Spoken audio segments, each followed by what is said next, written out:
फलटणमधील महिला डॉक्टर आत्महत्या प्रकरणाच्या चौकशीसाठी एसआयटी स्थापना। महिला आयपीएस तेजस्वी सातपुते यांच्या नेतृत्वात एसआयटी करणार तपास।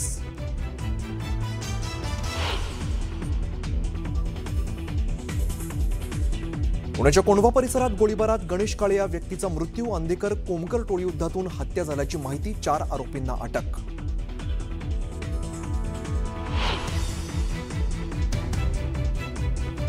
मतदानावेळी दुबार तिबारवाले दिसले तर फोडून काढा, बडवा आणि पोलिसांकडे द्या, राज ठाकरेंचं कार्यकर्त्यांना आवाहन।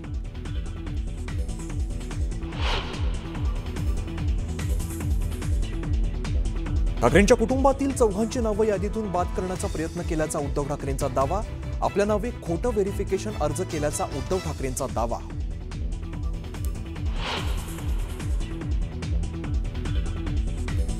मराठी हिंदू महाराष्ट्रासाठी आम्ही एकत्र, आम्हाला भक्कम साथ द्या। सत्याच्या मोर्चातून उद्धव ठाकरेंचे राज ठाकरेंसोबत युतीचे संकेत।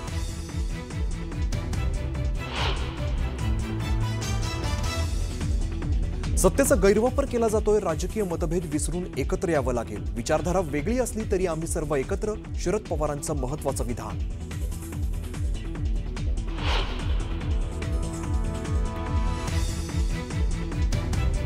सत्तेचा मोर्चा महाराष्ट्राची दिशाभूल करणारा। भाजप प्रदेशाध्यक्ष रवींद्र चव्हाणांची विरोधकांवरती सडकून टीका, तर विरोधकांच्या सत्याच्या मोर्चाला भाजपाचं मूक आंदोलनातून प्रत्युत्तर।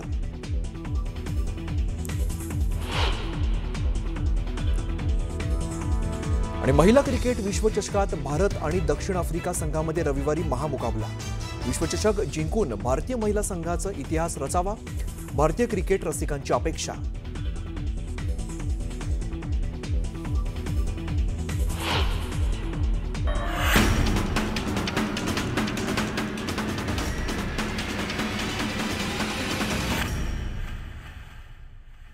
नमस्कार, मी अमित गद्रे, तुम्ही पाहता न्यूज 18 लोकमत आणि बुलेटिनमध्ये घेऊया बातम्यांचा वेगवान आढावा। दौंड तालुक्यातील पारगाव परिसरात मुसळधार पाऊस झाला। पावसामुळे शिरूर सातारा रस्त्यावरती पाणी साचले, त्यामुळे वाहन चालकांना मोठी कसरत करावी लागते। वाशिमसह जिल्ह्यातील ग्रामीण भागाला पावसानं चांगलंच झोडपून काढलंय। मागील 4 दिवसांपासून सुरू असलेल्या पावसामुळे तूर आणि कपाशीला फटका बसलाय, त्यामुळे शेतकऱ्यांचं मोठं नुकसान झालं। कार्तिकी एकादशीच्या महासोहळ्याला पंढरपुरात 7 लाखापेक्षा जास्त वारकरी आले। पंढरपुरात अचानक आलेल्या पावसामुळे मंदिर परिसर, प्रदक्षिणा मार्ग आणि दर्शन रांग या ठिकाणी वारकऱ्यांची तारांबळ उडाली।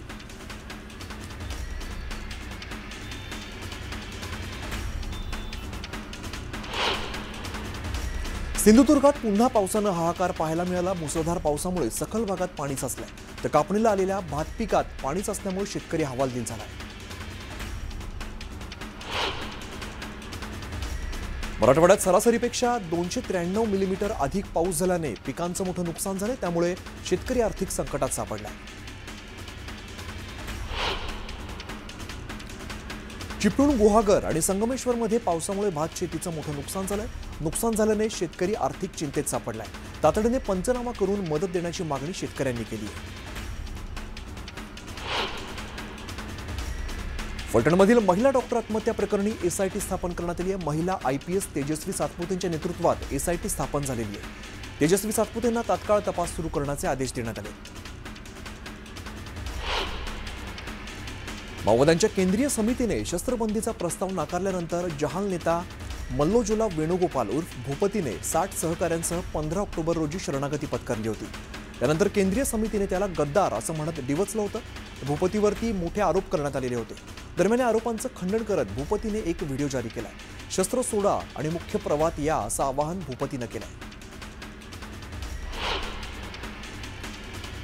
पुण्याच्या कोंढवा परिसरात गोळीबाराची घटना घडली आहे। गोळीबारात गणेश काळे या व्यक्तीचा मृत्यू झालाय। आरोपींनी एकूण 4 गोळ्या झाडल्यात आणि त्यानंतर कोयत्याने वार केले। दरम्यान गणेश काळे हा कोमकर टोळीचा समीर काळेचा भाऊ असल्याची प्राथमिक माहिती आहे। तर समीर काळे हा वनराज अंधेकरच्या हत्येतील आरोपी असून तो सध्या तुरुंगात आहे।